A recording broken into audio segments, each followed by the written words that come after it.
I'm Ace. I'm Jace. And we're the PokéTwins. Nintendo has announced a new Wi-Fi competition called Little Cup. The Little Cup is for Pokemon that are able to evolve but haven't yet. It's for early stage evolution Pokemon. The Little Cup was first introduced in Pokemon Stadium 2. All Pokemon were set to level 15, and all moves were allowed. Since then, there are two moves that have been banned, Sonic Boom and Dragon Rage, because they do a set amount of damage. Sonic Boom does 20 HP damage, Dragon Rage does 40. Since they were set at level 15, neither of these could really knock out a Pokemon, but they were still a lot stronger than anything else you could use. The most common Pokemon you see in online Little Cup tournaments are Pokemon that received an evolution in a later generation. Pokemon like Scyther, Misdreavus, Sneasel, and Tangela were conceived as fully fledged Pokemon in their own right, and therefore have base stats comparable to fully evolved Pokemon, which gives them an edge over Pokemon like Caterpie, Ralts, and Flabébé that were always meant to evolve. Since online tournaments seemed to consist of the same 6 Pokemon over and over, a lot of times these Pokemon who received later evolutions are banned from online play. To make things less centralized and boring and samey. And that way you end up fighting a team that you know, there's actually some intrigue involved.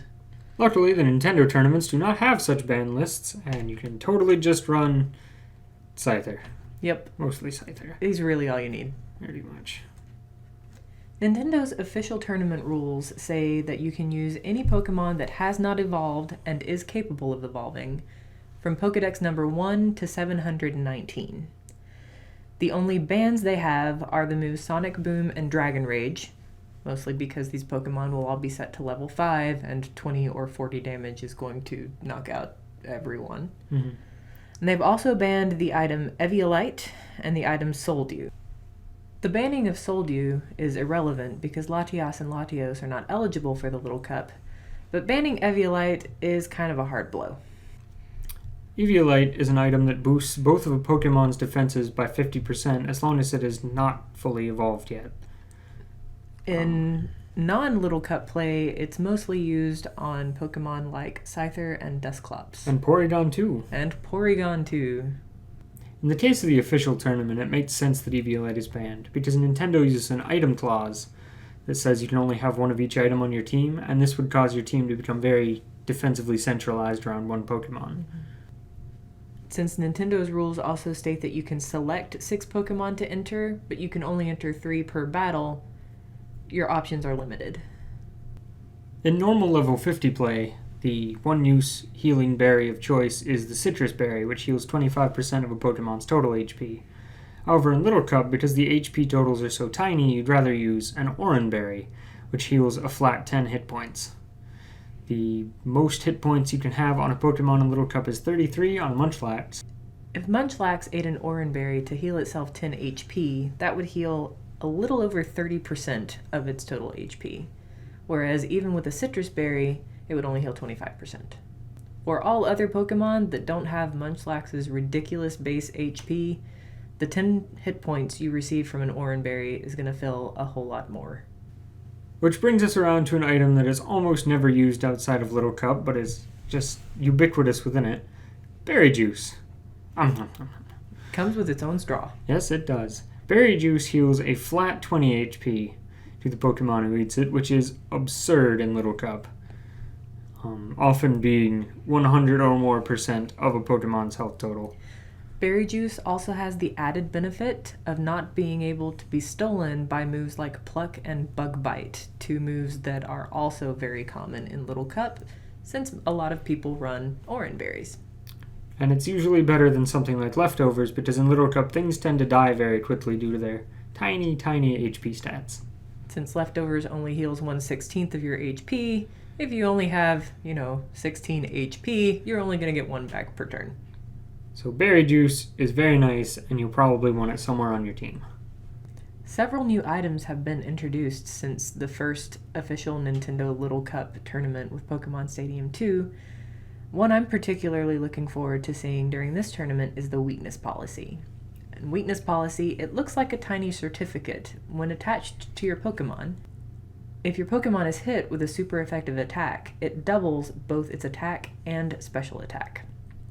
This is extremely convenient in the Little Cup because Pokemon stats are so low at that level that you can have dedicated mixed attackers. I'm a big fan of the Assault Vest, which ordinarily would be useless in Little Cup because the Eviolite is legal, but since it's not in this particular tournament, the Assault Vest is in its usual place of excellence.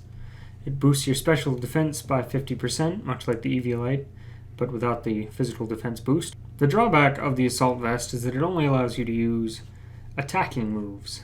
This can be circumvented by boosting through Power-Up Punch or by healing through Drain Punch, for example, but generally it just locks you into only beating on things in exchange for a nice special defense boost. Really useful for rock types, which have terrible special defense, but pretty good physical defense, most of the time. Look to see a whole lot of Aron with Assault Vest in this Nintendo Little Cup. Entry hazards see a lot of use in online play, but the only one that shows up commonly in Little Cup is Stealth Rock.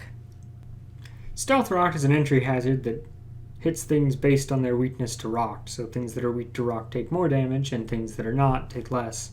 Since Stealth Rock is really the only entry hazard that deals at least a little bit of damage to everyone, it's very popular, especially since you only have to set it down once, unlike the 3 times you have to use spikes for maximum potency, and the twice you have to use toxic spikes.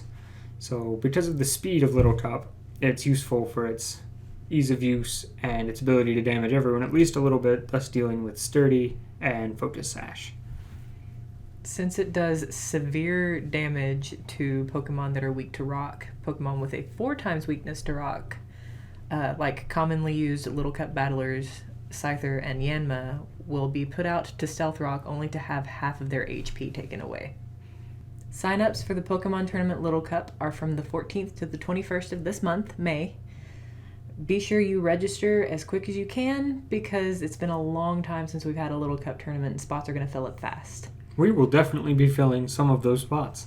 Probably 2 of them. Probably exactly 2 of them. Definitely exactly 2 of them. That's all we can do.